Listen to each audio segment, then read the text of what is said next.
"Melissa, I'm home," Wesley called.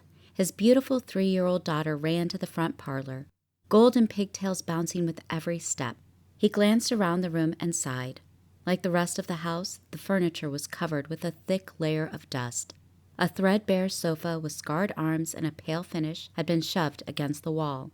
An overturned side table rested on the floor, with the remains of a broken oil lamp strewn in a wide circle around it. One of the panes in the big bay window was also broken, and cold air funneled into the room, as well as the odd leaf from the messy, untrimmed shrubs outside. Though he'd lived in this home for quite some time, it was still a shock when he compared it to the immaculate house where he'd grown up. His stomach turned when the wind stilled, allowing the stench of rotten food and dirty house to rise up again. "Daddy!" the little girl squealed, jumping into his arms. He planted a loud kiss on her cheek, and she responded in kind.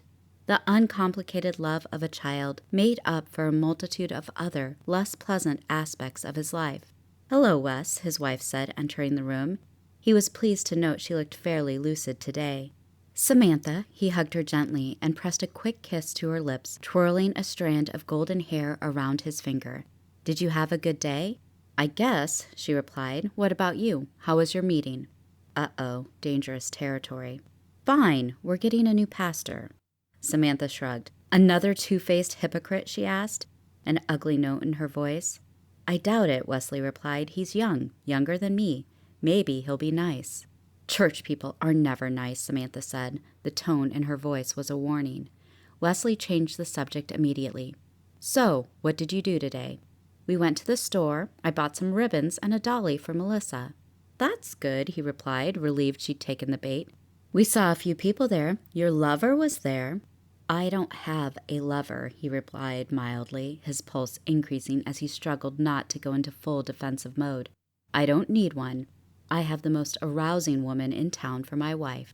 He ran his hand over her backside. She shoved him away. "Don't lie to me, Wesley. I know you're still with that little whore. The look she gave me, and then talking to me all sweet." Wesley took a step away from his wife.